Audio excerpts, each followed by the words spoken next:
안녕하세요 여러분, 반갑습니다. 신바람 보니 관계법규 이상곤입니다.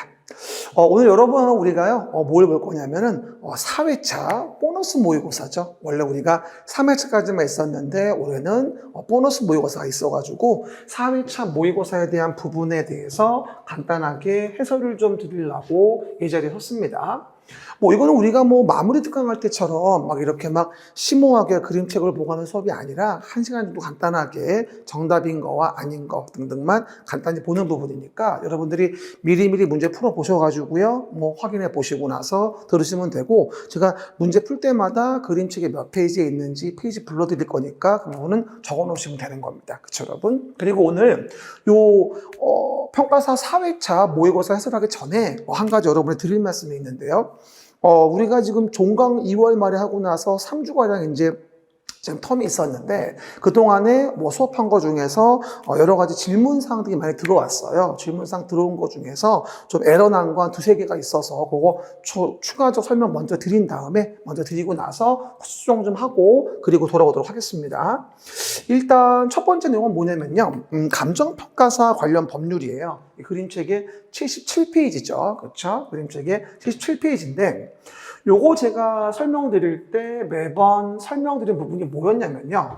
감정평가사에 관계된 부분에 대해서 결격사유에 대한 부분은 워낙 중요하니까 굉장히 중요하다고 말씀드렸거든요. 근데 그 결격사유가 되는 것 중에서 자격 취소에 대한 결격에 대한 부분이 5번하고 6번에 이제 언급이 되어지게 됩니다. 그쵸? 여기에 대한 부분에서 우리가 5항 항목에 대한 부분에 약간 여러분이 이의시청이 있어가지고 제가 조문을 다시 검토해 봤는데 좀 수정할 게 있는 것 같아요. 일단 봐봐요. 우리가 13조에 나오는 자격의 취소라는 말은 이걸 얘기하는 거예요. 그쵸? 법제 13조에 나오는 자격의 취소라는 말은 부정한 방법에 의해서 감정평가사 자격을 받은 경우다라는 것과 법제 39조 징계에 따라서 자격이 취소가 된 경우로 징계받은 경우가 나오거든요. 근데 여기서 39조에 대한 자격 취소에 대한 징계는 아시다시피 11호하고 12호, 그 다음에 법제 27조의 명의대여와 관련된 부분에 대해서 자격이 취소가 되는 경우에 대한 부분, 요 세 가지만 자격 취소에 대한 부분이 가능하다고 제가 설명을 드렸거든요. 그러니까 당연히 뭐가 되죠? 11, 12호와 관련된 부분에 대해서 자격이 취소가 됐다. 그러면 그거에 대한 부분의 결격에 대한 부분은요, 하단 부분의 요 6항인 거죠. 그렇죠? 징계 사유에 대한 부분에 11호, 12호에 따라서 자격이 취소가 됐다. 그러면 5년 지나지 아니한 사람은 결격에 걸린다. 이렇게 얘기했었어요. 그러다 보니까 제가 뭐라고 얘기했었냐면 항상 설명할 때마다 명의대여와 관련된 부분은 자격 취소의 징계가 돼도 결격 사유는 아니다. 이런 식으로 보통 제가 설명을 드렸거든요. 근데 이 부분에 약간 설명을 수정할게요. 왜냐하면 질문 주신 바와 같이 5항 항목에 13조의 자격 취소에 따라 감정평가사 자격이 취소가 된 후 3년이 지나지 않은 사람이 되어 있잖아요. 근데 밑에 6에 해당하는 거 제외한다고 되어 있죠? 그러면 11, 12호가 아닌 나머지 자격 취소에 대한 부분에 대해서는 똑같이 5항 항목에 의해 가지고 3년 지나지 않은 평가사가 안 된다는 얘기거든요. 근데 원래는 개정의 방향이 원래 이게 13조 1항 1호라고 나와서 부정취득만 얘기하는 걸로 제가 설명을 했었는데 이게 저는 개정될 줄 알았는데 여전히 13조 1항 1호라고 개정이 안 됐어요. 질문하셔서 확인해 봤더니. 그래서 그냥 13조이기 때문에 위에 봤던 자격 취소에 대한 사유에 대한 부분에 대해서 13조에 대한 부정한 방법에 의하건 징계에 따라서 명의대여 방법으로 명의대여를 이유로 자격이 취소가 되었건 11, 12호가 아니면 나머지 자격 취소에 대한 부분에 대해서는 3년 지나지 않은 사람일 때 결격이 걸리는 거니까 수정합니다. 명의대여의 이유 때문에 39조에 따라 자격이 취소된 경우라도 요 5항 항목에 의해 가지고 3년 지나지 않으면 평가사가 될 수 없다. 즉 명의대여에 의한 징계로서의 자격 취소여도 결격사유에 해당한다. 5항 항목에 대한 부분이어서 라고 이해하시면 좋아요. 그렇죠? 다시 한번 얘기합니다. 13조 1항 1호라고 되어 있지 않고요. 조문 자체가 13조에 따라 자격이 취소가 됐다. 그럼 취소된 후 3년 지나지 아니한 사람은 결격 걸리는 거니까 아래 6을 제외한다면 5항에 걸리는 거예요. 그러니까 부정취득이건 한마디로 부정취득에 대한 부분이건 명의대여에 대한 부분이건 자격 취소가 됐다라고 한다면 이는 3년 지나지 않으면 5항에 따라서 결격에 걸린다로 설명했던 걸 수정하겠습니다. 그렇죠? 그 부분 이해해 보시면 되겠죠? 그리고 이와 같은 관련된 부분으로 본다면 우리가 내용에서 예상 문제집 풀 때 우리가 257페이지에 6번 문제를 보면 그래가지고요. 징계와 결격 사유에 대한 설명을 드렸던 문제가 있었는데 이것도 그래가지고 5항 지문을 다음처럼 개정할 수밖에 없겠죠. 다른 사람에게 자격증 등을 양도되어하여 징계에 따라서 자격이 취소된 후 3년 지나지 아니한 사람은 감정평가사의 결격 사유가 된다. 이렇게 요 5번 지문을 수정하겠습니다. 결론적으로 말하면 명의되어든 부정취득이든 5항 항목에 의해서 자격 취소되고 나서 3년 지나지 않으면 결격에 걸린다라는 걸로 그렇게 지문을 수정을 드리겠습니다. 조금 좀 디테일한 내용이라 또 처음 듣는 분들은 좀 어려울 수도 있겠습니다만 내용 등을 이해해 보시면 좋을 것 같습니다. 그래서 이렇게 해서 설명드렸던 거 다시 한번 설명드려 봤습니다. 한 번 더 얘기해요. 이제는 명의대여에 대한 부분으로 징계로 자격이 취소가 됐어도 5항 항목에 의해서 부정취득과 함께 결격이 된다라는 부분입니다. 그리고 또 하나 질문 주신 게 뭐냐면 자격 취소 징계와 관련된 부분에 대해서 또 질문 주신 분들이 있었습니다. 봐보세요. 그러면 보시는 바와 같이 내용 등을 본다라고 한다면 봐요. 내용에서 징계 종류와 관련된 부분에 대해서 왼쪽 밑에 있는데요. 징계 종류에 대한 부분은 자격 취소와 그 다음에 뭐라고 했습니까? 등록 취소. 그 다음에 2년 이하의 업무 정지, 견책이 있는데 여기서 자격 취소 징계할 수 있는 건 금방 설명했다시피 11, 12호의 사유하고 명의대여 금지를 위반한 경우에만 할 수 있다고 나와요. 근데 여기서 명의대여 금지 위반에 대한 부분은 말 그대로 명의대여만 얘기하는 것이고요. 이에 대한 부분에 부당한 행사에 관련된 부분에 대해서는 이게 자격 취소 징계와 관련이 없거든요. 그렇죠? 자격증 등에 대한 양도되어인 경우에만 이런 경우에만 자격 취소 징계가 되는 겁니다. 한 번 더 얘기하면 자격 취소의 징계는 징계 사유 중 위에 11, 12호와 27조 내용 중에서도 명의대여 등에 대해서 양도되어한 경우만 그런 경우에만 자격 취소 징계가 되는 것이지 부당한 행사로 인했을 때는 그게 아니거든요. 27조 조문에서 그거 주의하시라고요. 이래서 우리가 마무리 특강했을 때 우리 모강 1회 문제에서요. 제가 요거 징계 규정으로 자격 취소 징계 사유라는 걸 모두 고른 거라고 냈거든요. 그러면서 그 당시에 제가 27조를 위반해서 감정평가사가 다른 사람에게 자격증, 등록증, 인가증을 양도되어야 한 경우인데 여기 내가 원래 문제에는 부당하게 행사한 경우를 같이 집어넣었어요. 그 부당하게 행사한다라는 지문은 기존 문제지에서 지우시기 바래요. 됐습니까? 부당행사 부분은 지워버리셔야 됩니다. 그래서 양도대여한 경우에만 한정하는 거니까 27조에 대해서는요. 그래서 자격 취소의 징계는 12, 12호에 대한 부분의 위반자하고 명의대여에 대한 부분을 위반한 자만 얘기하는 겁니다. 그래서 부당행사에 대한 부분은 안 들어가니까 마무리 특강 모강 1회 27번의 기입번 지문의 뒷부분에 부당하게 행사한 경우란 말은 지우시기 바랍니다. 두 가지 수정 드렸습니다. 그 정도 보시면 되고요. 그리고 마지막으로요. 우리 등기법에서 이번에 한 가지 또 잘못된 게 있다고 들어와서 마지막으로 설명드릴게요.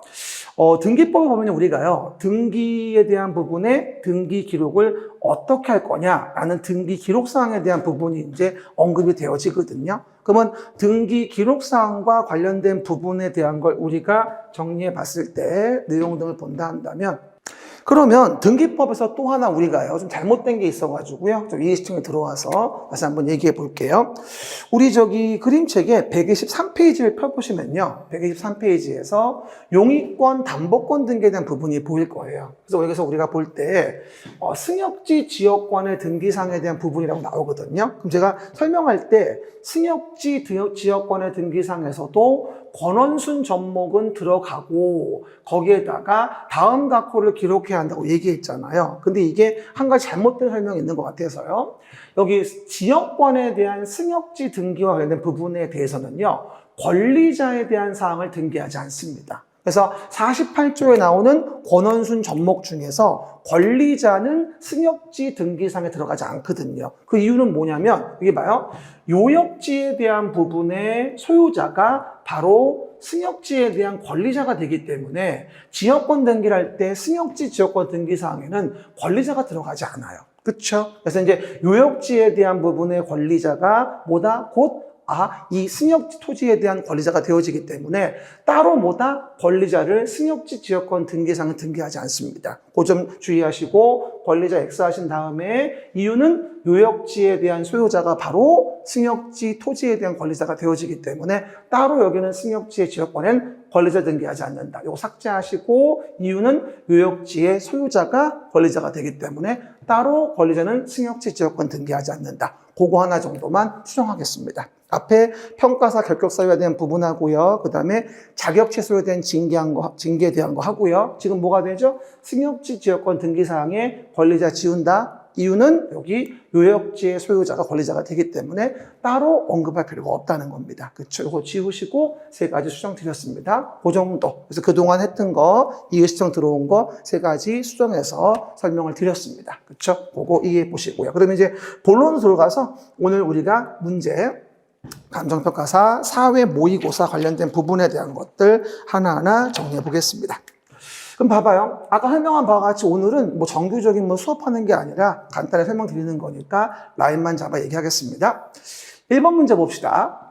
다음은 국토계획 법령상으로 봤을 때 뭐라고 나와요? 광역시설 광역계획권 설명이라고 나와 있어가지고 이에 대한 부분에 대해서 옳은 것을 고르라고 나와 있겠죠. 됐습니다. 그러면 요 광역시설과 광역계획권 관련된 부분에 대해서는요, 그림책은 어디부터? 10페이지부터 이제 언급이 되어져 있으니까 내용 따져보시면서 그림책 참고하시면서 보세요. 첫 번째 봅시다. 광역시설이란 기반시설 중 광역적인 정비체계에 필요한 시설로서 도시군 관리 계획으로 광역시설 관련된 부분은 도시관리 계획의 내용이 아니죠. 그래서 옳지 않고요. 두 번째입니다.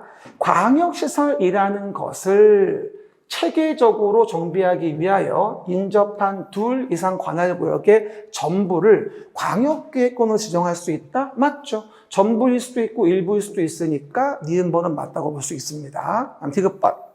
광역계획권이 도의 관할구역에 있다. 그럼 광역계획권이 도의 관할구역에 있다면 광역계획권은 국토교통부 장관이 아니라 도지사가 이를 지정하겠죠. 그래서 옳지 않고요. 리을번. 중앙행정기관장은 국토교통부 장관, 도지사에게 광역계획권 지정명을 뭐 할 수도 있다? 요청할 수도 있다. 이니까 옳은 거를 고르시는 것은 니은, 리을번에 대한 부분으로서 정답은 몇 번? 5번이라 이해할 수 있겠죠.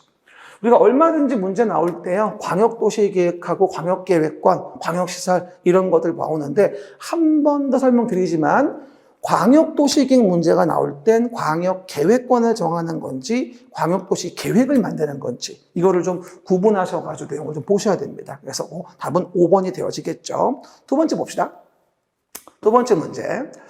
국토계획법령상 A도 B군이라고 나와 있죠. A도 B군의 도시군 관리계획의 결정의 효력, 그 다음에 지형도면 관련 설명이다. 틀린 거라고 나와 있죠. 그래서 항상 제가 나올 때마다 얘기하죠. 도시계획 나오면 기본계획 얘기하는 건지 관리계획 얘기하는 건지 잘 아셔야 된다. 그래서 우리가 그림책에는 13페이지부터 우리가 내용 등이 언급이 되어져 있으니까 그림책은 13페이지 참고하시면 되겠고요. 틀린 거는 맨날 하다시피 정답은 3번이죠.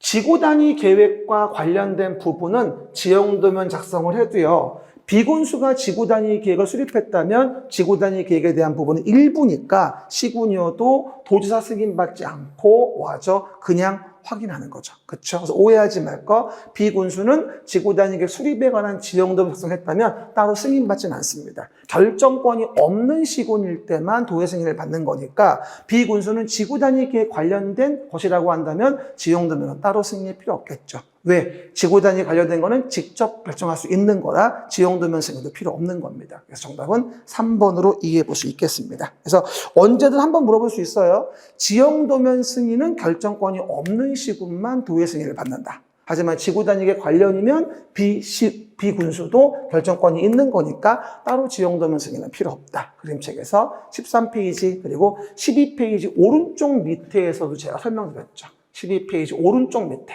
그렇죠. 에서도 제가 이 부분에 대한 설명을 드렸던 부분은 기억납니다. 정답은 3번으로 간단히 이해할 수 있고요. 3번 문제 봅시다. 네, 그러면요. 3번 문제 봅시다. 3번 문제 굉장히 쉬운 문제죠. 우리 그림책에 매번 14페이지에서 매번 우리가 용도 지역과 관련된 부분에 대한 걸 물어보는 부분이라서 쉬운 거죠. 옳은 것을 모두 고른 거. 이런 거는 학급 문제나 절대 틀리시면 안 돼요. 그럼 뭐가 되죠? 첫 번째가 일종 일반 주거니까 일반 주거면 저층주택 중심으로 편리한 주거환경 조성이라고 해서 기획번은 맞는 게 되겠고요. 니은번 2종 전용이죠. 전용이니까 2종이라서 공동주택 중심으로 양호한 주거환경을 보호하기 위해 필요한 지역이죠. 그러면 기역 니은은 옳군요. 그 다음에 준공업지역, 환경을 저해하지 아니하는 공업을 배치한다고 나와 있는데 환경을 저해하지 않는 공업 배치는 준공업이 아니라 일반 공업이 되어지고요. 주로 농업적 생산을 위해서 개발을 유보한다고 나오게 되면 이건 생산 녹지가 되어지겠죠. 그 다음에 계획관리는 뭐가 되죠? 농업, 임업 생산 등을 위하여 관리가 필요하나 주변 용도지역과 관계를 고려할 때 농림지역으로 지정하여 관리에 곤란한 지역이다. 농림지역으로 지정관리 곤란이라고 한다면 이거는 마찬가지 생산관리가 되어줘야 합니다. 그리고 생산녹지와 생산관리 혼동하지 마시고요. 그래서 옳은 거를 고르시오 그랬으니까 정답은 몇 번? 기역, 니은 해가지고 2번이 정답이 되어지겠네요. 우리 평가상 문제에는요, 언제든지 이렇게 용도 지역에 대한 정의를 묻는 문제가 은근 잘 나오니까요, 놓치지 않도록 하시기 바랍니다. 정답은 2번이고요. 맞춰야 될 문제인 거예요. 4번. 아마 이 문제 보고 용적률 물어보니까 아싸라고 했을 거예요. 그런데 이거 좀 어려워요. 사실 조금요.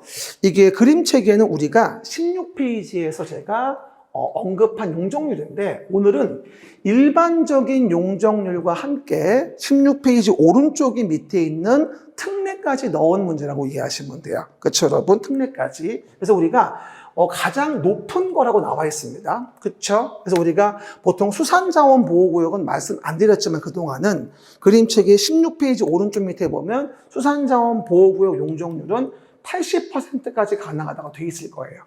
그 다음에 2종 일반 주거지역은 당연히 3종 일반 아래니까 최대치가 250%고요.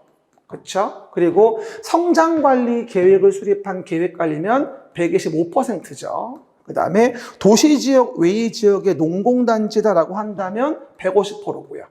그 다음에 도시지역 외의 지역 지정된 개발진흥지역이라고 한다면 뭐가 됩니까? 100%가 되어지기 때문에 가장 이 중에서 용적 한도가 높은 건 2종 일반 주거지역을 얘기하는 부분이에요. 그렇죠? 그래서 그림책의 16페이지 오른쪽 밑에 개수자농이라 그래가지고 우리가 기본적으로 특례법 몇 가지가 나오거든요. 근데 그 부분에 대해서 평가사의 문제가 나온 적은 없는데 혹시나 해서 제가 답은 쉽게 냈어요. 나머지 부분 혹시 모르니까 특히나 우리 계획관리 지역의 성장관리 방안 만들었을 때 대한 내용하고요. 그 다음에 나머지 수산자원보호구역이나 농공단지 개발진흥지구에 대한 부분에 대해서는요. 16페이지 오른쪽 밑에 보고 간단히 체크만 해주시기 바랍니다. 그래서 조금은 좀 어려웠던 문제일 수도 있습니다. 그 정도 한번 얘기해주고 그 다음에 5번으로 갈까요?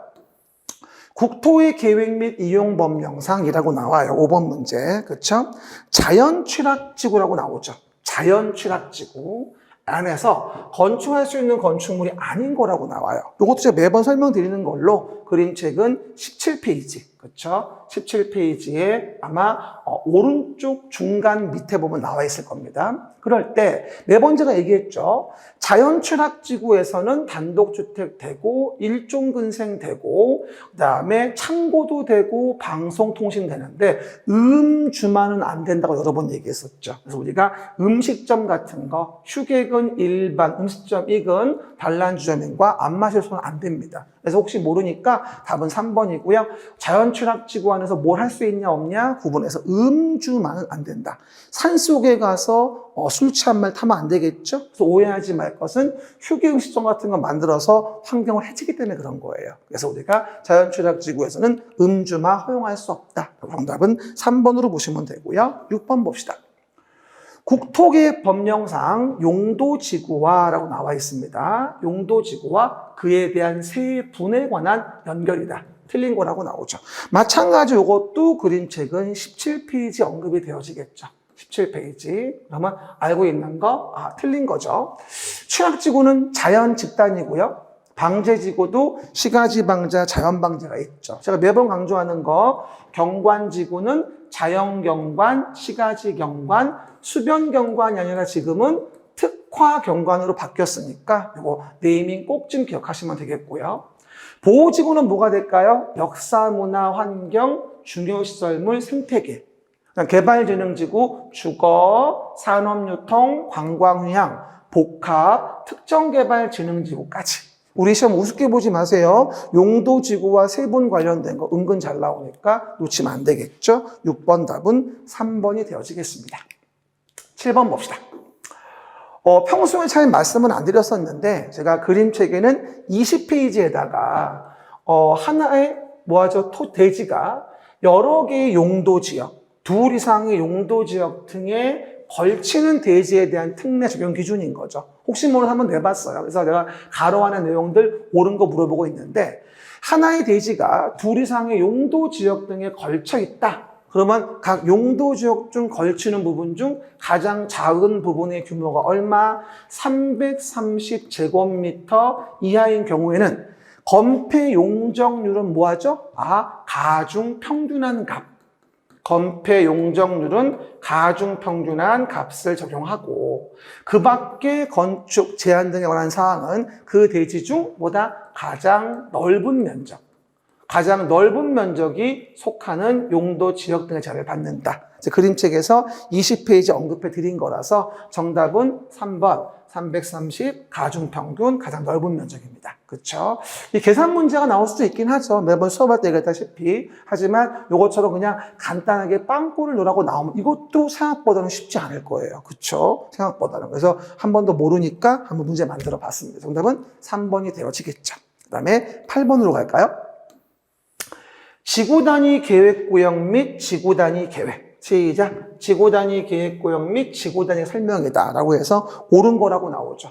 요거는 그림책상으로 본다면 우리가 22페이지에서 23페이지까지 보통 언급이 되어 있겠죠. 20에서 23. 그렇죠. 그 얘기들. 그러면 내용에서 본다라고 한다면요. 옳은 거라고 나와 있습니다. 첫 번째 볼까요? 지구단위 계획은 도시군 계획의 수상 지역의 전부 일부? 서울시의 전부일 수는 없죠. 일부에 만드는 도시관리 계획이죠. 두 번째, 지구단위 계획구역 및 지구단위 계획은 국시도 시군수가 도시군 관리 계획으로 결정하는 거니까 옳은 거는 정답은 2번이 되어지겠네요. 3번, 관광특구는 목적구역의 전부를 얘기하는 거죠. 서울시 전부가 아니잖아요. 목적구역의 전부이니까 지구단위 계획구역 전부에 지정할 수도 있겠죠. 항상 지구단위 계획국 나올 때 서울시에는 일부여야 되겠죠. 하지만 뭐가 된다? 그 관광특구의 전부나 일부엔 가능하죠. 한 번 더. 서울시의 일부의 지구단위 계획이고요. 그리고 그 일부, 서울시 일부인 관광특구의 전부도 가능하고 일부도 가능해요. 그렇죠? 항상 전부 일부가 나오면 어디의 전부고 어디의 일부인가를 구분하셔야 됩니다. 그렇죠? 그 다음에 네 번째. 지구단위 계획에 대한 관리 계획은 주민이 입안 제한할 수 있죠. 제한할 때 다만 동의는 3분의 2 이상이죠. 5분의 4가 아닙니다. 기반시설과 관련된 것만 뭐가 되죠? 5분의 4고 나머지는 다 3분의 2니까 그 점 혼동하지 마시고. 그 다음 산업단지, 준산업단지의 일부의 지구단위 계획을 정할 수도 있죠. 왜? 목적구역에 대해서니까 전부일 수도 있고 일부일 수도 있어요. 서울시에는 무조건 일부여야 하지만 대상 목적구역은 전부일 수도 있고 일부일 수도 있다. 지구단위 계획 나올 때 그 부분을 꼭 좀 주의하셔야 됩니다. 정답은 2번으로 볼 수 있겠네요. 9번으로 갑시다. 공동구. 참 잘 나오죠. 공동구는 우리가 유통공급설로서 기반설의 일종이 되어지겠는데요. 공동구는 그림책의 24페이지에 이제 언급이 되어져 있으니까 내용 참고하시면 되겠죠. 옳은 거라고 나와요. 첫 번째. 공동구의 비용을 물어볼 때는 꼭 뭘 봐야 되냐면요. 이게 설치 비용인지 아니면 관리 비용인지 따져야 됩니다. 설치 비용과 관련돼 있다면 당연히 설치 비용은 점용 예정자와 시행자가 부담을 하겠죠.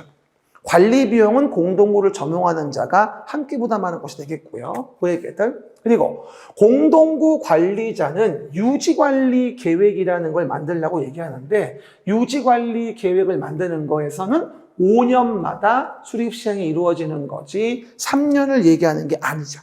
그리고 기억나십니까? 공동구에는 학가심이 됐으네. 학가심이. 하수도관, 가스관 관련된 부분에 대해서는 공동구협의 심의에 거쳐 수용할 수 있기 때문에 어쨌든 기획된 것은 옳군요. 그리고 관리에 소요되는 비용이 나오죠. 관리, 설치 말고. 관리에 소요되는 비용은 관리자가 부담한다? 말도 안 되죠.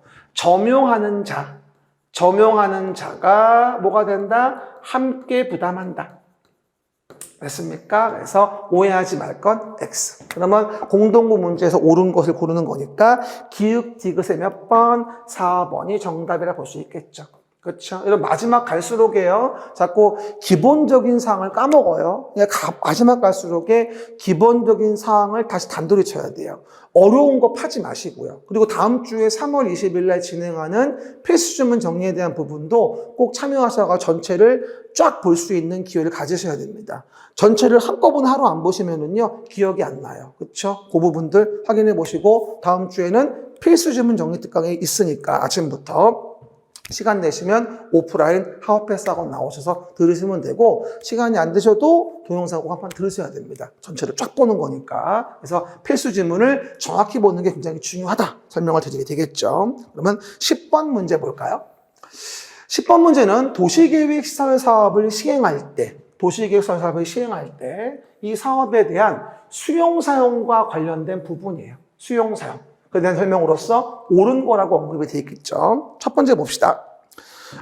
맨날 얘기하지만 수용되어지는 거에 대한 부분이 나오는 건 그림책의 27페이지의 왼쪽 중간쯤에 나와 있을 거예요. 그럼 시행자는 토지 건축물 수용할 수 있으나 소유권 외의 권리는 수용할 수 없다? 왜 없겠어요? 소유권 외의 권리는 수용할 수 있겠죠. 두 번째, 인접해 있는 거다라고 한다면 공익사업의 인정을 받은 부지가 아니기 때문에 뭐다? 수용은 안 되고 일시 사용만 가능할 뿐이고요. 세 번째, 도시계획설 사업에 도시계획설 결정고시 있는 경우 공익사업의 인정을 받은 것으로 본다고 나와 있는데 도시계획설 결정고시가 아니라 실시계획의 고시가 있으면 시작! 실시계획에 대한 고시가 있으면 공익사업의 인정은 받은 것으로 봐주겠다. 그 말 기억나요? 공익사업의 인정 시기는 어디? 실시계획을 고시한 때요. 뭐가 아니고 도시계획 시설 결정고시 아니 이거였잖아. 실시계획 고시한 때 이거였었죠. 그리고 내용에서 보상협의가 안 됐을 때에 그에 대한 뭐다? 재결 신청은 실시기에서 정한 사업의 시행기간 이내까지 하고 특례가 인정되죠? 정답은 4번이 되어지겠죠. 그 다음에 5번. 이 법에 규정이 있는 경우 외에는 수용과 관련된 일반법인 공익사업을 위한 토지 등 취득 및 보상 법률. 그렇죠? 이라는 것을 준용하는 것이지 뭐다? 집합건물법을 준용하는 게 아니죠. 참고삼아 얘기하면 집합건물법 준용하는 건 일반적으로 매도 청구 나올 때 그럴 때 보통 얘기하는 부분인 거고 지금은 뭐가 되어진다? 수용 관련된 이 법의 규정 외에는 공익사업을 위한 토지 등 취득 및 보상 법률. 한마디로 토지보상법으로 많이 부르죠. 그거 얘기하는 거죠. 정답은 4번이 되어지죠. 수용 관련된 것도 은근 잘 나옵니다. 그 다음에 11번 봅시다. 개발행위 허가받은 사항을 변경한다. 그러면 변경하는 경우일 때 허가받지 아니하고 할 수 있는 사유를 모두 고르시라고 나와 있습니다. 개발행위 허가 관련된 문제로서 요건 제가 그림책의 28페이지, 그렇죠? 28페이지 가운데 밑에 설명했던 거죠. 그럼 허가받지 아니하고 할 수 있는 건데 사업 기간을 뭐 한다면 단축하는 거라 한다면 단축한다. 그 다음에 축소한다. 이런 경우일 땐 경미한 게 되겠죠. 하지만 오해하지 말 거 연장한다, 확대한다라고 한다면 허가받지 않고 할 수 있는 게 아니죠.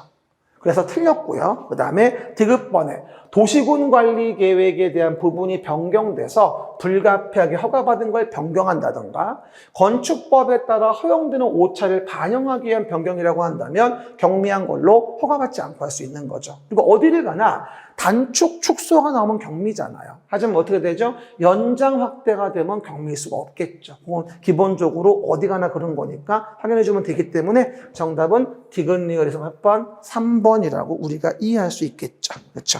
이런 식으로 박스 안에다 고르시오라는 질문들 은근 잘 나와요. 그러니까 잘 좀 정리해 보시면 되겠죠. 답은 3번이 되어집니다. 12번입니다. 다음의 지역에 무엇을 기반시설 부담구역이라는 것을 지정해야 한다. 특별시장은. 그렇죠? 그럼 기반시설 부담구역의 지정 대상 관련된 부분은 제가 그림책은 어디에다가 30페이지에 언급되어 있을 겁니다. 왼쪽에는 개발밀도 관리고요. 오른쪽은 기반시설 부담구역이라고 했잖아요. 저희가. 그렇죠? 그러면 일단 내용에서 틀린 거에 대한 질문 답만 얘기하면 5번이에요. 도로율이 국교령으로 정하는 용도지역별 도로율의 20% 이상 미달된다라고 한다면 뭐가 되거든요? 개발밀도 관리구역에 대한 지정 기준이지 기반시설 부담구역의 지정 기준은 아니거든요. 이게 은근히 헷갈려요. 그러니까 기반시설 부담구역은 도로 등의 설치가 곤란한 거예요.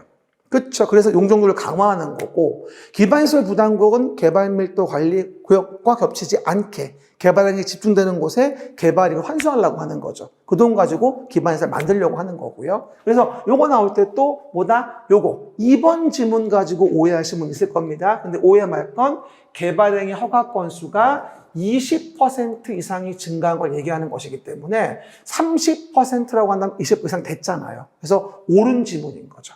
30%인 포인트를 물어봤으니까. 그렇죠? 그러면 2번도 맞는 것이라 정답은 5번이 되어집니다. 5번은 개발밀도 관리구역의 지정 기준이니까. 이렇게 2번 같은 거 꼬시는 질문 나왔을 때 속지 않도록 합니다. 정답은 5번. 13번 문제. 시범도시와 관련된 부분입니다. 테마시티라고 이해하시면 되는데 솔직히 평가사에 한 2번쯤은 나왔던 것 같아요. 그러면 그림책은 몇 페이지 있냐면 32페이지에 이제 언급이 되어 있을 거예요. 왼쪽 보시면요. 근데 이 시범도시에 대한 지정은요, 시도, 대도시의 시장에게 지정권이 있지가 않아요. 국토교통부 장관에게 지정권이 있는 거죠. 그래서 국장은 직접 또는 요청에 의해서 과학문화, 관광 등의 분야별로 시범도시를 정할 수 있다고 나와서 정답은 1번이 되어지는 겁니다. 이거는 혹시나 몰라가지고 제가 집어넣은 거니까 뭐 너무나 중요하다 보진 않는다. 다만 혹시 모르니까 한 번 정도만 읽어봐 주자. 시범도시에 대한 부분에 대한 것들, 나머지 옳은 건 읽어보시기 바랍니다. 그러면 14번으로 갈까요? 정비법입니다. 도시 및 주거환경 정비법령상 정비사업에 관한 설명입니다. 아주 쉬우면서 아주 잘 나와요. 요거는 그림책에 35페이지 가면 내용들이 이제 언급됐다 보시면 될 것 같습니다. 35페이지. 정비사업에 대한 설명으로 바르게 묶은 거. 첫 번째 봅시다. 저소득 주민이 집단적으로 거주한다. 그리고 정비기반시설이 뭐다? 극히 열악하고 노후불량 건축물이 과도하게 밀집되어 있다. 뭘까요? 주거, 환경, 개선 사업이죠. 너무 쉽죠? 그렇죠? 그 다음 상업지역과 공업지역 등에서 도시기능 회복과 상권 활성화 등을 위하여 도시환경을 개선하기 위한 사업이 있다. 이런 뭐라 부르겠다? 우리가 재개발 사업이다. 라고 얘기를 하죠. 그러니까 상가 공장 같은 게 나온다면 이건 주택만 짓는 게 아니라 재개발도 가능한 거니까 재개발 사업을 꼭 주거환경만 개선하는 걸로 오해하시면 안 돼요. 상가 공장 하는 것도 재개발로 하는 거니까 정답은 몇 번? 5번에 가서 주거환경 개선 사업과 재개발 사업을 얘기하는 거니까 주의하셔야 돼요. 특히나 그리고 도시환경 정비 사업은 지금은 없어요. 옛날 얘기예요. 재개발 사업으로 흡수된 거니까 2번 답하시면 안 돼요. 그렇죠? 이런 것도 쉬운 것 같지만 은근히 어렵습니다. 이런 거 틀리면 정말 속상하죠. 틀리지 않게 내용들 확인해 주시면 좋을 것 같아요. 정답은 5번이고요. 15번 문제 봅시다. 요것도 은근 잘 나오는데 정비구역에서 하는 개발행위. 그래서 언제 허가받아 할 수 있겠는가? 물론 정비사업에 지장을 주면 안 되겠죠. 그리고 정비구역에서 정비사업에 의하지 아니하고 함에도 불구하고 허가받지 않고 한다는 조문들은 국토계획법에서 허가받는 사항이 아님을 가정하고 얘기하는 겁니다. 그럴 때 첫 번째 보시면요. 관상용 중목의 임시식재라고 나와 있죠. 이거는 허가받지 않지만 경작지에서 대놓고 한다면 보상금을 더 받기 위한 꼼수이기 때문에 허가를 받는 걸로 본다는 거죠. 한 번 더. 관상용 중목의 임시식재는 허가를 안 받겠죠. 하지만 경작지에서 대놓고 한다면 보상금을 더 받으려 꼼수 쓰는 거라 이건 허가를 받아야 됩니다. 그리고 이동이 용이하지 아니한 물건을 2개월 쌓아놓는데요. 이게 뭐죠? 1개월 이상 쌓아놓는 거거든요. 2개월은 뭐가 되죠? 1개월 이상 됐지 않습니까? 또 속았죠. 이런 거 속으면 안 돼요. 그렇죠? 그래서 니은도 맞아요. 그리고 기존 건축물의 붕괴 등 안전사고 우려가 있는 경우 해당 건축물에 대한 안전조치를 위한 행위는 허가 안 받는다고 얘기했고 경작을 위한 토지형질 변경도 국토계획법의 허가사항이 아니면 당연히 안 받겠죠. 그러면 허가받아야 하는 게 뭡니까를 물어봤으니까 기역, 니은의 1번이 답이다 라고 보시면 알 수 있겠죠. 요즘에 중개사가 됐건 평가사가 됐건 박스에 쳐놓고 뭐하죠? 고르는 문제가 은근 잘 나오기 때문에요. 이런 정도에 대한 부분들은 우리가 정리해서 볼 수가 있겠다. 정답은 몇 번? 1번이라고 이해할 수 있겠죠. 그 다음 16번 봅시다. 도시 및 주거환경 정비법령상 정비조합에 뭐라고 나오죠? 대의원에는 총회 의결사항 중 다음의 총회의 권한을 대행할 수 있다. 이렇게 띄었어야 되는데 총회 권한 대행할 수 있다. 옳은 것은 이라고 나와요. 그래서 총회 권한을 대행할 수 있는 게 뭐냐는 거잖아요. 지금. 그렇죠? 중요한 것들은 대행할 수 없으니까. 그리고 제가 볼 때는 여기에요. 중개사 문제 여러 번 나왔는데 평가사는 아직 안 나왔어요. 잘. 제가 그림책은 42페이지 가운데 뭐하죠? 정가운데. 그림책 42페이지 정가운데서 요 내용을 언급하고 있었거든요. 그래서 대행할 수 있는 건 경미한 것들이겠죠. 대의원에 대행할 수 있는 건. 그리고 중요한 건 꼭 총회해야 되거든요. 그러면 당연히 대행할 수 있는 건 정답은 몇 번? 4번이 되어져요. 사업 완료로 인한 조합 해산이라면 완료된 것의 해산이기 때문에 경미한 것으로서 뭐 할 수 있다? 대행할 수 있다고 봐야 됩니다. 나머지는 중요해서 뭐가 됩니까? 다 총회해야 됩니다. 실제로 4번 답으로 중개사도 한 번 정도 기출됐고요. 완료로 인한 조합 해산이면 다 청산된 거니까 뭐하죠? 그냥 중요하지 않다고 봐서 대의원회가 총회 의결을 대행할 수 있는 겁니다. 그리고 그림책 42페이지 정 가운데 있으니까 내용들 확인하시면서 보시면 좋을 것 같아요. 정답은 4번으로 볼 수 있겠죠. 그 다음에 17번으로 갑시다. 요것도 중요합니다. 조합이 무슨 사업? 재건축 사업. 시행하는 때 사업 시행 계획과 관련된 부분이다. 옳은 거라고 나와요. 근데 항상 정비법은 나올 때 누가 시행자가 되는 것이고 어떤 사업을 얘기하는 것인지에 대한 부분은 자세히 좀 읽어봐 줘야 되거든요. 이거 재건축 사업 얘기하는 거예요. 첫 번째 봅시다. 시행자는 임대주택의 건설계획 및 국민주택, 규모주택 건설계획 등을 포함하는 사업시행계획서를 작성해줘야 한다.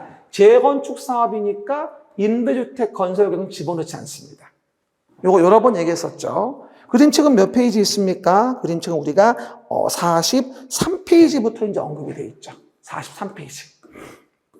그렇죠? 두 번째입니다. 시행자는 존치한다. 그 다음에 리모델링한다. 그런 내용이 포함된 사업시행계획 작성해서 인가 시청할 수 있죠. 존치, 리모델링 특례라고 해서 정답은 2번이 되어지겠죠.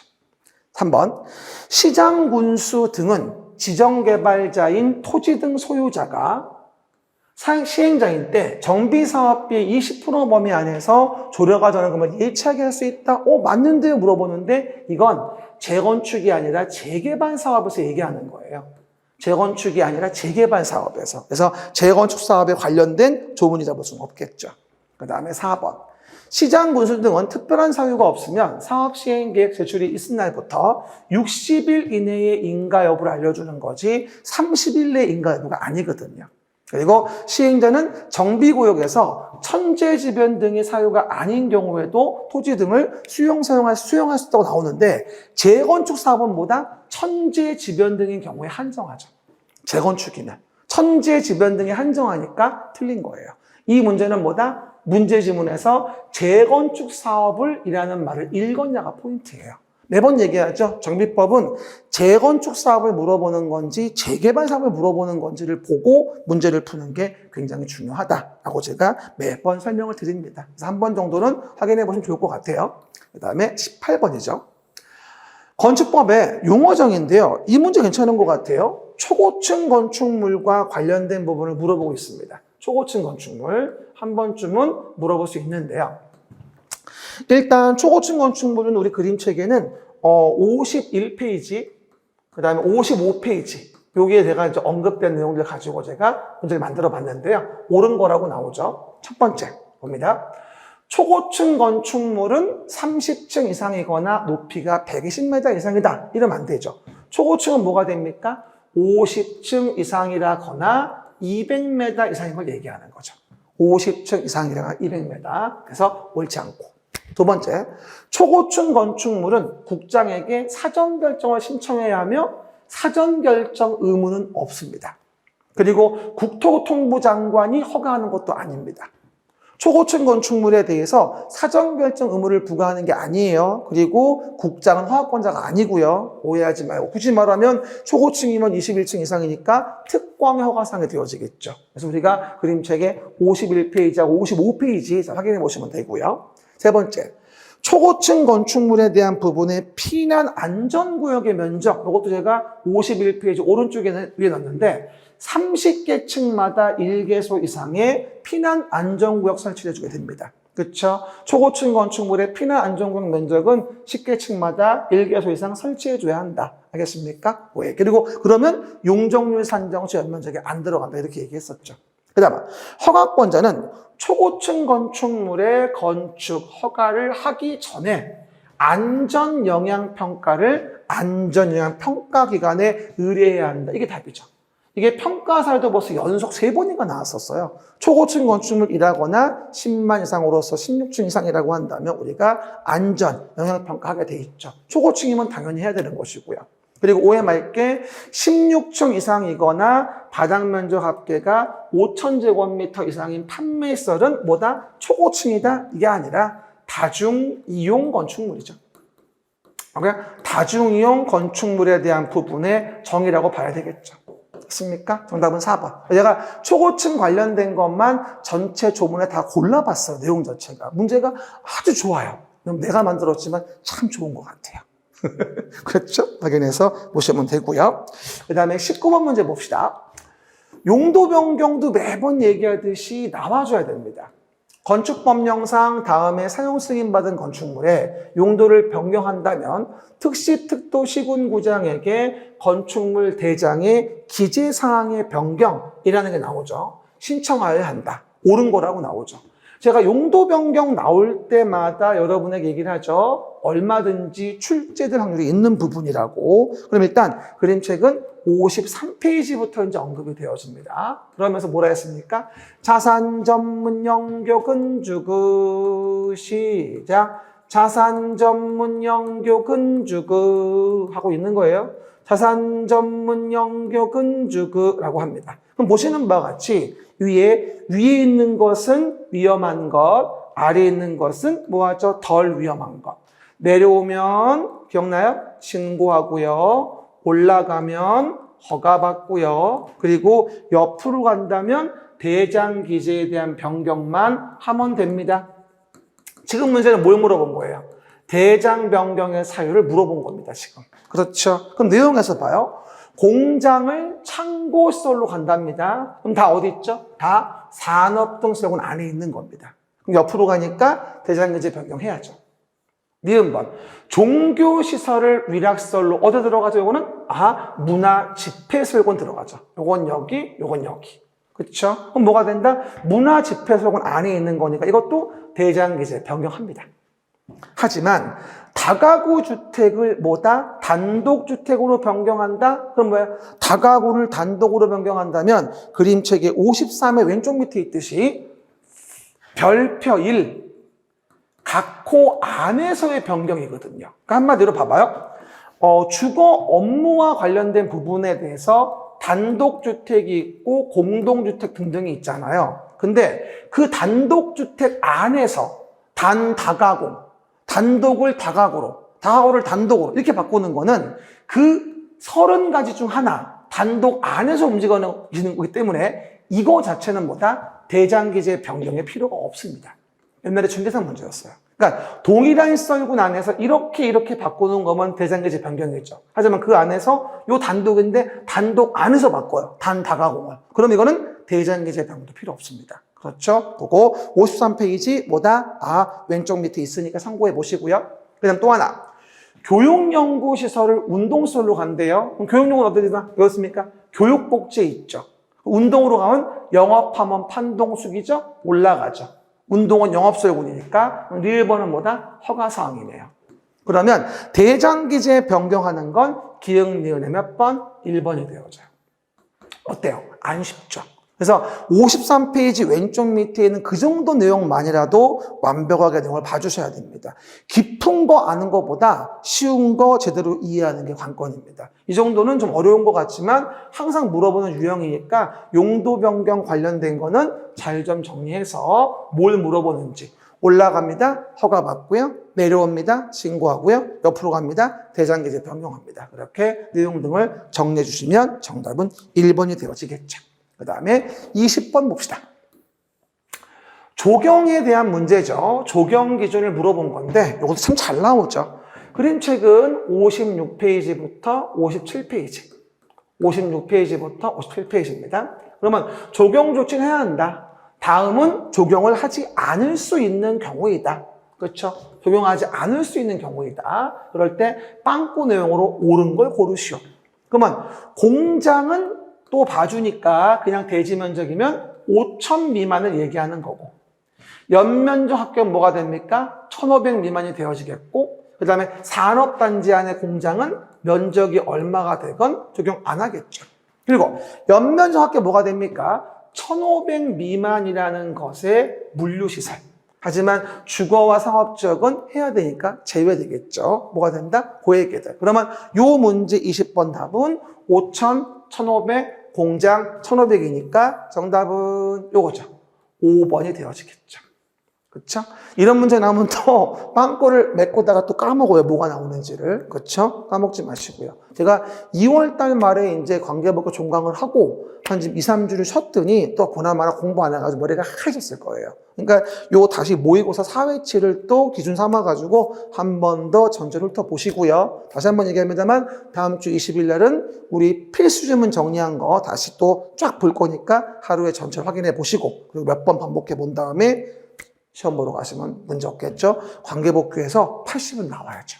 그래야지 우리가 회계 같은 거 풀 때 점수 안 나와도 커버할 수 있는 거 알고 계시죠? 그 정도 정답은 5번으로 이해할 수 있습니다.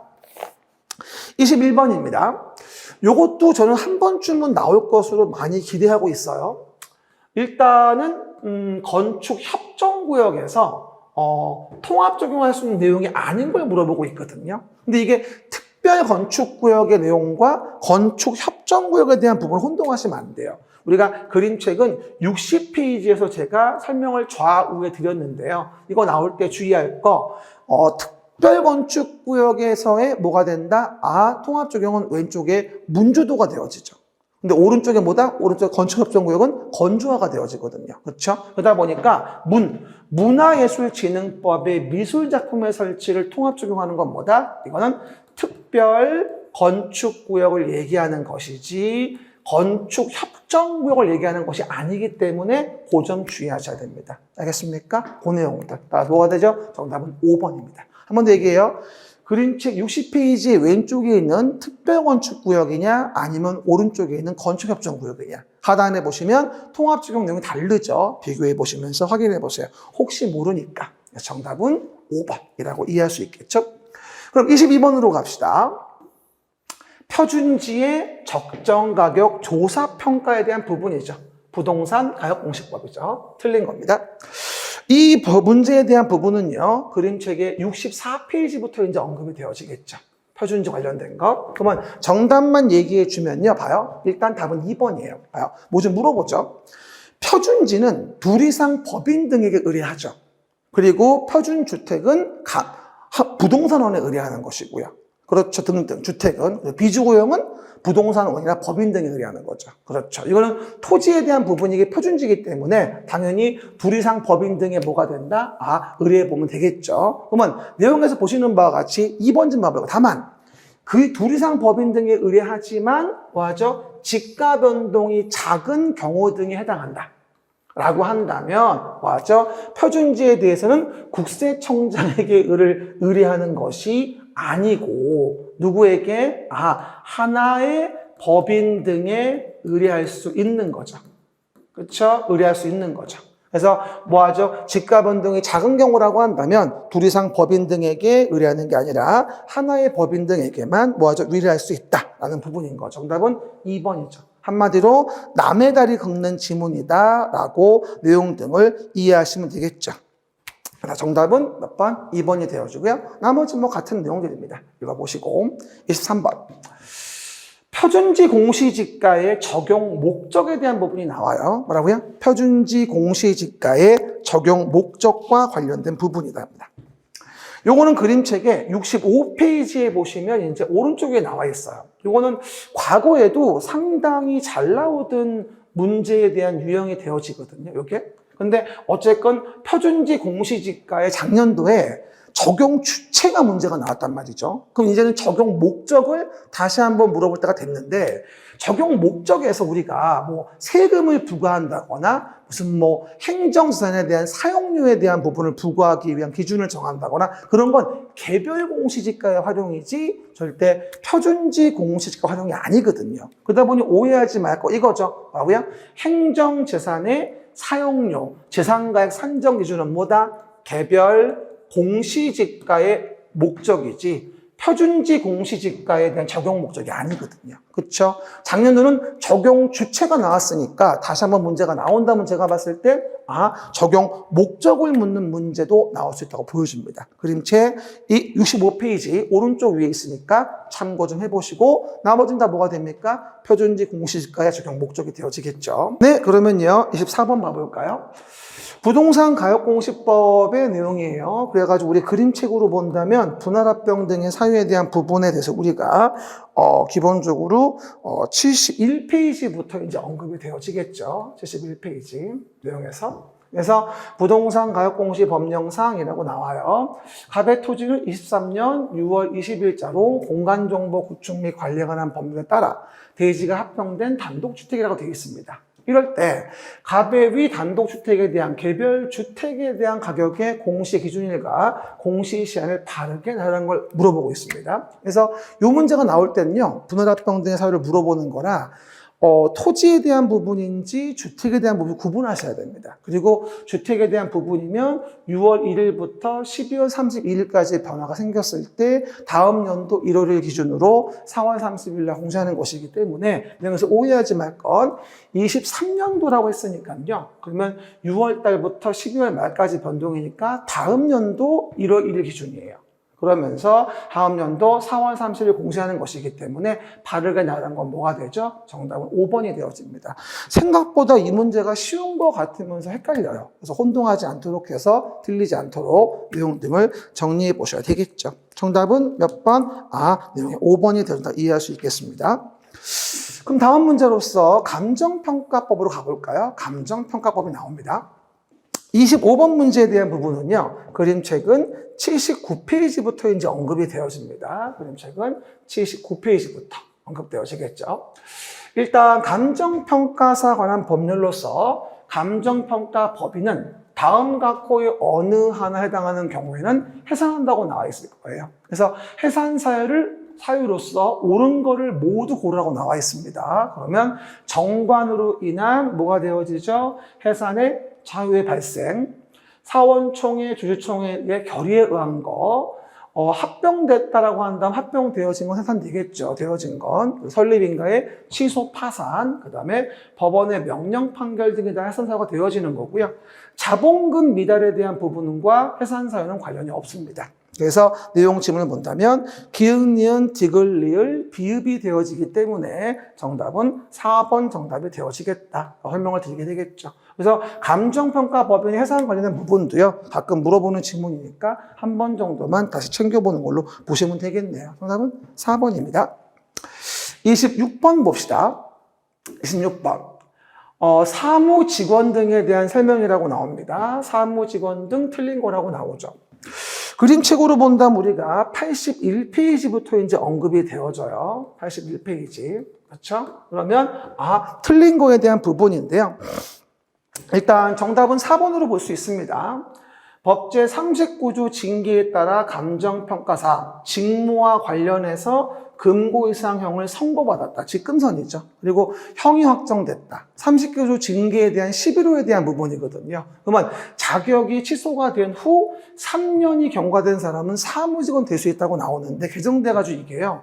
5년 지나지 않은 사람은 사무직원 될 수가 없어요. 그렇죠. 원래 3년이었는데 5년으로 강화됐죠. 그래서 5년 지나지 아니한 사람은 사무직원 될 수 없다. 11호와 관련된 징계 부분에 대해서는요. 그러니까 3년 경과된 사람은 사무직원 될 수가 없죠. 5년 지나지 않은 사람은 사무직원 될 수가 없는 거니까 정답은 4번이 되어지겠죠. 나머지는 읽어보시고 7번 볼까요? 감정평가 및 감정평가사에 관한 법령상 국토교통부 장관은 다음에 처분하려는 경우일 때 청문을 실시한다고 나옵니다. 옳은 거라고 나오죠. 그림책은 85페이지 정도에 이제 언급이 되어져 있겠죠. 그렇죠? 85페이지 보시면 됩니다. 그럴 때 이 청문 사유에 대한 부분의 감정평가법에서도 몇 번 나온 적이 있어요. 근데 이거는 뭐냐면 우리가 법제 13조 1항 1호에 따른 부정한 방법으로 평가 자격을 받은 경우, 그리고 32조에 따라서 법인의 설립인가 취소가 되는 경우, 이 두 가지만을 얘기하는 거거든요. 그래서 오해하지 말 건 39조에 의한 취소라든가 이런 경우 등이라고 한다면 이거는 청문 사유가 아니에요. 그래서 보시는 정답은 티 나죠? 13조 1항 1호에 따라 부정한 방법으로 감정평가사 자격을 받은 자의 자격 취소를 한다면 당연히 청문해줘야 됩니다. 정답은 2번이 되어지는 부분이고요. 나머지 무슨 징계에 따라서 취소가 되는 경우는 청문할 이유 없고요. 마찬가지. 등록 취소 경우도 마찬가지가 되겠죠. 그리고 25조에 대한 성실의무 등 위반으로 과태료 부과한다고 청문할 이유도 당연히 없는 거고요. 그리고 32조에 대한 부분은 법인의 설립인가 취소일 때가 청문 사유지 업무 정지는 관계없죠. 알겠습니까? 따라서 청문 사유에 대한 우리 법제 45조 규정은 13조 1항 1호 부정취득에 대한 부분으로 평가사 자격을 취소하는 경우라든가 법제 32조에 따라서 법인의 설립인가를 취소하는 경우라고 한다면 청문하게 되어 있는 거라 정답은 2번이 되어준다라고 이해할 수 있겠죠. 그 다음에 28번입니다. 그러면 국유지산법에 대한 행정재산에 대한 설명이 나오죠. 행정재산에 해당하지 않는 거라고 나옵니다. 행정재산에 해당하지 않는 거. 요건 우리 그림책으로 본다면 87페이지에 대한 부분에 이제 언급이 되어질 겁니다. 87페이지. 그러면 일단 행정재산은 우리가 네 가지가 있잖아요. 공용재산하고 공공용재산하고, 그렇죠? 기업용과 보존용이 있죠. 그러면 국가가 직접 공무원의 주거용으로 사용한다. 그렇죠? 행정재산이죠. 그 중에 공용이 되어질 겁니다. 그 다음에 국가가 직접 사업용으로 쓴다. 이것도 내용이 행정이 되어지겠죠. 그리고 행정에 대한 공용이 되어질 겁니다. 그 다음에 정부 기업이 그 기업에 종사하는 직원의 주거용으로 사용한다라고 나오죠. 그러면 이건 기업용이 되어지겠죠. 그렇죠? 그리고 지자체가 직접 공무원의 주거용으로 사용하게 결정하겠다. 지자체가 직접 공무원 주거용으로 쓰는 건 이 법에 대한 행정은 아니죠. 정답은 4번이죠. 국가가 직접 공무원 주거용, 사업용 등등으로 쓸 때 얘기하는 거죠. 공무원 주거용 등등. 그렇죠? 답은 4번이고요. 또 국가가 보존할 필요가 있다고 인정되어 총괄청 결정했다는 말은 행정 중에서 보존용 지산이 되어지겠죠. 그러니까 다 행정이 되어지지만 4번에 지자체가란 말이 틀렸죠. 국가가 해야지만 맞는 얘기가 되어지겠죠. 그래서 정답은 4번이죠. 이 법은 뭐니까? 국유지산법이니까. 그렇죠. 그 얘기들. 그래서 종료에 대한 부분 내용도 쉽게 나오지만 혼동할 수 있으니까 주의하도록 하시고요. 그 다음에 29번 문제가 되어지겠죠. 29번 문제는 변상금에 관한 설명이 나와 있습니다. 뭐라고요? 변상금입니다. 변상금은 국유유산의 보호와 관련된 부분이잖아요. 행정이나 일반을 무단 점유했을 때 그에 대한 부분으로 부과하는 변상금이 있는데 우리 그림책으로 본다면 이것도 89페이지에 이제 언급이 돼 있을 거예요. 그렇죠? 내용 본다 한다면. 그래서 뭐라고 나오죠? 옳지 않은 건데 일단 이게 좀 개정이 됐는데요. 두 번째예요. 변상금이라는 것을 나누어 낼 때에 대한 규정이거든요. 좀 개정됐는데요. 나누어 낼 때 50만 원을 초과하는 경우예요. 그럼 뭐가 되어지죠? 3년 이내 기간으로 나눠내게 할 수 있는 것이기 때문에 개정된 거에 대한 부분들 챙기시라고 한번 내봤습니다. 그래서 우리가 원래 변상금에 대한 부분은 무단점유자에 대해서 원래 사용료 대부료의 100분의 120에 상당하는 변상금을 부과하는 것이거든요. 어쨌든 보시는 바와 같이 분할 납부는 50만 원 초과했을 때 3년 이내 걸쳐 나눠내게 하는 것이다. 라고 해서 2번이 틀렸다.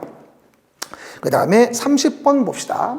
사용료와 관련된 부분에 대해서 언급이 되어 있습니다. 행정재산에 대한 부분에 대해서 사용료에 대한 설명이라고 나옵니다. 틀린 거라고 나오는데 사용료 나올 때 매번 얘기하는데 그림책은 93페이지부터 94페이지 내용 등으로 언급이 되어 있어요. 93페이지부터 94페이지. 그럴 때 틀린 것만 보는 거라서 답만 보시면요. 정답은 5번이죠.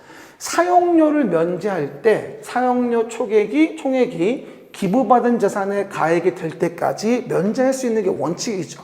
기부받은 거에 대한 부분에 대해서는. 다만 그 면제 기간은 몇 년? 20년을 넘을 수 없다고 매번 강조했었죠. 정답은 5번이 되어지는 거죠. 그렇죠? 30년 넘을 수 없다가 아니라 20년을 넘을 수 없다. 그림책은 93에서 94에 있으니까 참고해서 보시면 되겠습니다. 그 다음에 31번. 일반 재산의 대부에 대한 부분이죠. 일반 재산의 대부 기간 등에 대한 설명으로 틀린 거라고 나옵니다. 그래서 첫 번째인데요. 수의계약의 방법으로 대부할 수 있는 경우가 아니면 1회만 갱신할 수 있다. 그러니까 수의계약의 방법으로 대부할 수 있는 경우에는 횟수 제한이 없는 거고요. 그렇죠? 수의계약의 방법으로 대부할 수 있는 경우가 아니면 1회만 갱신할 수 있다라고 얘기하는 거죠. 분쟁이 생길 수 있는 거니까 정답은 1번이 되어지겠죠. 이 질문도 은근 잘 나와요. 그리고 대부 기간에 대한 부분에 조림과 관련된 거 뭐다? 20년이고요. 그렇죠? 뭐 신탁 개발 이루어지는 것 등일 때 뭐다? 30년 이내가 원칙이 있고요. 그리고 이걸 연장한다면 20년 연장할 수 있겠죠. 범위에서. 그렇죠? 그리고 내용들 준공된 후 20년 지난 건물로서 원활한 사용을 위해서 보수가 필요한 경우 대부 받은 자의 비용으로서 보수하는 경우를 건물은 10년 이내로 대부할 수 있는 것도 앞에서 대부기간 나올 때 제가 그림책에서 말씀드렸죠. 31번과 관련된 부분은 그림책에 97페이지부터 이제 언급이 되어지니까요. 그 부분은 참고해서 보시면서 내용 정리해 보시면 좋겠습니다. 어쨌든 일반 재산의 대부기간은 참 잘 나오는 부분이에요. 그래서 여러분들이 잘 확인을 해줘야 되겠죠.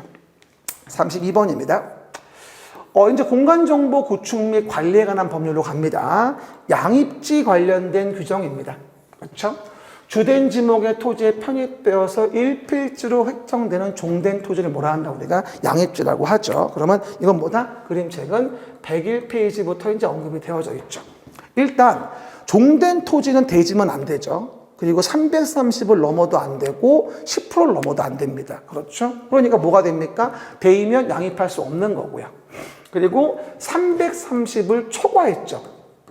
그러니까 안 되겠죠.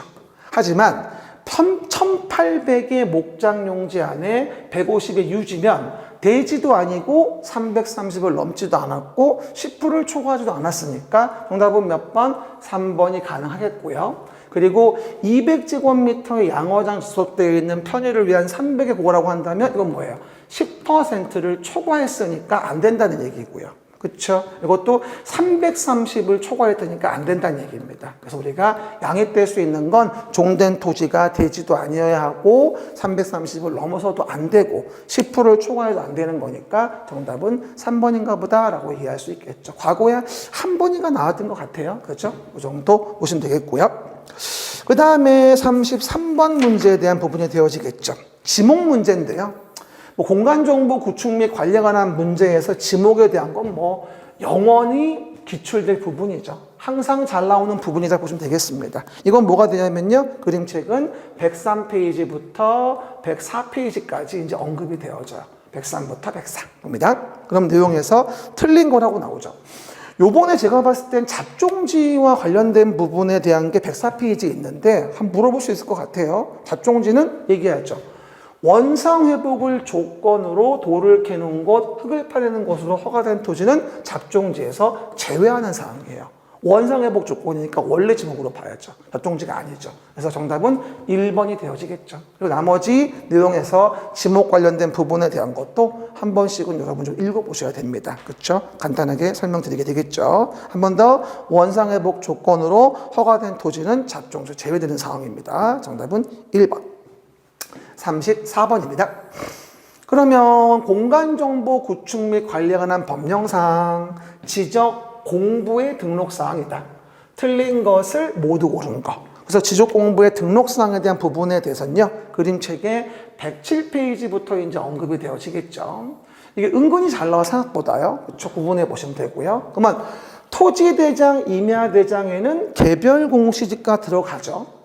그리고 공유전명 부분은 토지를 공유했을 때 공유한 자를 연명하는 것이라 지목과 면적은 들어갈 이유가 없죠. 지금 틀린 거 고르는 거예요. 그죠? 그 다음, 대지권 등록부에는 전유 부분의 건물 표시 들어가겠죠. 그리고 지적도, 임야도에도 건축물 및 구조물 등의 위치 들어갑니다. 하지만 경계점 좌표 등록부에는 경계가 들어가는 게 아니라 좌표, 부호 및 부호도가 들어가죠. 경계가 들어가는 거는 도면에 들어가는 거고요. 그렇죠? 그러다 보니 뭐가 된다? 틀린 거에 대한 부분은 니은번하고 미은번이 틀려서 정답은 1번이구나 라고 우리가 알 수 있겠죠. 그렇죠, 여러분? 틀린 거를 모두 고르는 거니까 정답은 1번이 되어집니다. 그 다음에 35번 문제. 이 문제 중요하죠. 그렇죠? 합병과 관련된 문제가 되어집니다. 합병. 공간정보 구축 및 관리 법령상 합병 설명으로 틀린 거라고 나옵니다. 합병에 제가 여러 가지 우리 조문에 나와 있는 것들을 모아서 그림책의 110페이지부터 그렇죠? 111페이지까지 그렇죠? 합병에 대한 부분 조문을 모아놓은 건데 그 중에서 일단 정답은 2번이에요. 합병하려는 토지에 승역지에 대한 지역권 등기가 있는 경우라면 합병을 신청할 수 있다고 했죠. 그렇죠. 요역지에 대한 건 안 되겠지만 승역지에 대한 지역권 등기 있다면 합병할 수 있는 거니까 합병 가능한 거 혼동하지 말라 했습니다. 그 얘기들 정답은 2번이 되어져서 라인 볼 수 있고요. 그리고 나머지도 워낙 중요한 문장들이니까 보셔야 되고요. 그 대표로 하나만 얘기해주면 합병한다면 지적 식량 같은 건 없다는 거. 그렇죠. 합병 토지의 축척다른 지역도에 각각 등록돼 있어서 당연히 추척 변경한다면 승인 같은 거 없다고 얘기했었고요. 등등. 지번 부여하는 방법, 선순위에 대한 본번 중 선순위 같은 거. 그렇죠? 그래서 보시는 바와 같이 합병한 토지의 전부에 대한 부분에 대해서 등기원 연월과 접수번호 같은 저당권 등기 있어도 합병 신청할 수 있는 것이고요. 그렇죠? 합병 가능한 거, 안 되는 거 관련된 조문들 확인해 보시면 좋을 것 같습니다. 꽤 좋아요 문제가 정답은 2번이죠. 됐고요. 등기법으로 갑시다. 36번. 등기 절차 등에 대한 설명입니다. 내용으로 옳지 않은 거라고 나오죠. 36번은 118페이지의 내용에 나온다라고 이해하시면 되겠죠. 그럴 때 이거 제가 이런 말 합니다. 등기 목적과 등기 원인이 동일하다. 그리고 같은 등기소의 관할 내에 있다. 그러면 여러 개의 부동산에 관한 등기 신청은 뭐하죠? 일건당 1개의 부동산에 관한 신청 정보를 제공하는 방법으로 하여야 하는 게 아니고 일괄 제공, 신청 정보에 대한 일괄 제공이라는 것의 방법으로 할 수 있는 경우에 특례를 얘기하는 거죠. 그래서 우리가 118페이지 오른쪽 밑에 제가 언급해 놨으니까 이것도 다시 한번 물어볼 때가 되긴 됐죠. 1번으로 정답 챙기시면 되겠죠. 나머지 2, 3, 4, 5에 대한 부분은 매번 드리는 말씀입니다. 한 번 정도만 읽어보시면서 리마인드 하시고요. 그 다음에 37번 문제, 구분 등기 기록에 대한 부분 문제가 나오죠. 이것도 구분 등기에 대한 부분도 제가 그림책에서 122페이지, 그림책에서 122페이지 언급된 부분인데요. 설명으로 옳지 않은 거라고 나오죠. 일단 답은 3번입니다. 대지권에 대한 등기로서 효력이 있는 등기와 대지권의 목적인 토지의 등기 기록은 다른 구란 말이죠. 그러므로 그 등기 순서를 따질 땐 순위 번호가 아니라 접수 번호라는 거에 의해서 순위를 따진다는 겁니다. 이 대지권 등기된 토지로서 효력이 있는 등기하고 대지권의 목적인 토지의 등기 기록에 해당 구의 한 등기 순서는 다른 구니까 어차피 접수 번호로 가는 거죠. 정답은 3번에 대한 부분이고요. 이 내용들도 1, 2, 4, 5번 매번 그림책 122에 설명드린 거니까 한 번 정도 읽어봐 주시면 좋을 것 같습니다. 됐고요. 38번. 부동산 등기법령상 미등기 부동산에 소유권 보존 등기 신청할 수 있는 자 해당하지 않는 거죠. 이것도 마찬가지로 그림책은 122페이지에 있는데요. 우리가 매번 대판수시라고 많이 얘기하죠. 대판수시. 대장 등본 첨부한 거, 판결에 의한 것들, 그 다음에 수용에 관한 것들, 그리고 시장 등이 뭐가 된다?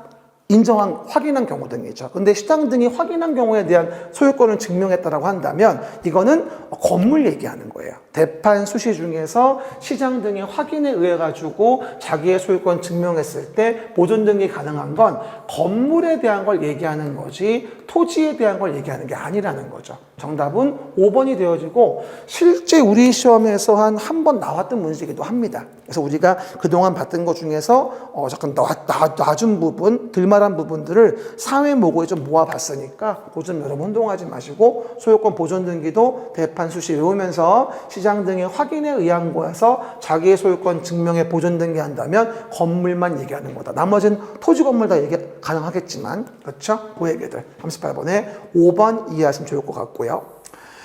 39번입니다. 부동산 등기법상 각 권리의 설정 등기를 할 때 등기 원인의 약정이나 사항이 없어도 기록하여야 하는 내용이다. 그러니까 필수 기록 얘기하는 거죠. 그럴 때 옳은 것을 모두 고른 거라고 나와 있습니다. 요거는 그림책에 123페이지부터 이제 언급이 되어 있는 거죠. 그럴 때 봐요. 첫 번째, 설정 목적과 범위에 대한 부분들 당연히 들어가죠. 그 다음, 지역권, 승역지의 등기에 설정한 목적과 범위, 요역지 당연 들어가죠. 그 다음 전세권이면 전세금과 범위 당근 들어갑니다. 하지만 임차 보증금은 등기 원인에 그 사항이 있는 경우일 때만 되는 것이지 일반적으로 필수 등기사항은 아니고요. 그 다음에 저당권과 관련된 부분에 대해서 채권액이 필수 등기인 건 마찬가지죠. 그래서 옳은 것을 모두 고르는 거 리을번만 빼고 나머지 보면 되니까 기역, 니은, 디귿, 미음이 되어지겠죠. 기역, 니은, 디귿, 미음이라 정답은 4번이 되어진다. 이렇게 이해할 수 있습니다. 그렇죠. 우리가 등기사항에 대한 부분에 대한 것들도 까먹지 말고 설명드렸고요. 아까 초반에 얘기했다시피 지역권 같은 경우는 권리자에 대한 부분은 필수 등기가 아니에요. 그렇죠, 여러분. 왜냐하면 요역지에 대한 걸 등기하기 때문에 요역지 소유자가 권리자가 되어지는 거라서 따로 지역권 등기는 승역지 등기할 때 권리자 등기는 하지 않는다. 그 점 한 번 더 얘기하고요. 그 다음에 정답은 4번이 되어지겠죠. 모두 고른 거니까 옳은 거. 그렇죠? 40번. 동산 채권 등 담보 관한 법률에 의한 이의 신청 설명 틀린 거라고 나옵니다. 요게 이제 그림책에는 130페이지에 이제 언급이 되어져. 그림책에. 근데 요걸 제가 약간 좀 꽈놨더니 여러분이 좀 어려웠을 거예요. 실제 이 이의 신청 문제는 부동산 등기법에도 문제가 나오고 동산 채권 등 담보에도 문제가 나오거든요. 근데 오해하지 말고 첫 번째. 등기관의 결정 처분에 이의가 있는 자는 관할 등기소에 이의 신청할 수 있다. 등기소가 아니라 지방법원에. 그러니까 이의 신청 상대방은 지방법원이에요. 그리고 이의 신청서는 어디에? 등기소에 제출하죠.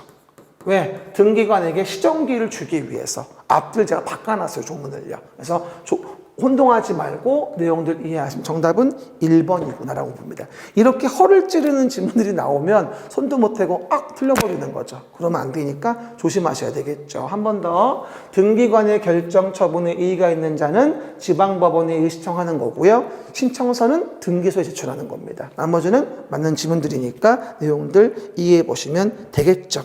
이래서 우리가요, 사회 모의고사를 간단하게 뭐하죠? 그냥 1시간 정도만 얘기해 줬어요. 여러분도 자습할 시간이 필요하니까 오래 하는 건 좋지 않은 것 같아요. 그리고 요번에 사회 모의고 해설하면서 1교시 처음 시작할 때 얘기한 거 결격 사유와 관련된 부분에 대해서 뭐라 했어요, 제가? 이제는 명의대여에 의한 부분에 대한 자격의 취소여도 보다 결격 사유가 될 수 있다는 거. 그렇죠. 조문이 아직 안 바뀌는 바람에 조문대로 가야 되니까. 그리고 내용에서 징계할 때 자격 취소에 대한 부분에 징계에 대한 부분에 대해서는 명의대여에 대한 부분은 양도대여에 대해서만. 그렇죠? 뭐가 아니라 부당상 들어가는 게 아니고요. 그렇죠? 그리고 지역권 등기에 대한 부분에 대해서 48조 권원순 전목 등에서 승역지 등기 기록에는 권리자를 안 집어넣습니다. 지우라고 했죠? 요역지 권리자가 소유자가 권리자가 되어지는 거니까 지역권의 승역지 등기는 따로 권리자를 등기할 필요가 없다는 점 3가지 수정된 거 얘기해 줬습니다. 그리고 오늘 사회 지문에 대한 거 간단하게 정답 위주로 틀린 것만 얘기하면서 정리해 봤네요. 여러분 수고하셨고요. 다음 주 3월 20일 날은 이제 필수 지문만 따로 모아서 하루 10시부터 6시까지 쫙 정리할 거니까요. 시간 되시는 분은 나와서 수강하시고요. 어려우신 분들은 동영상이라도 한 번 더 확인해 주세요. 하루의 전체를 쫙 보는 게 되게 중요하거든요. 그렇죠? 고생하셨습니다. 감사합니다. 다음 주에 뵐게요.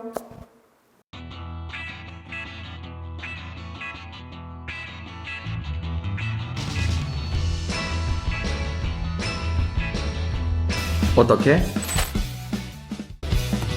How fast?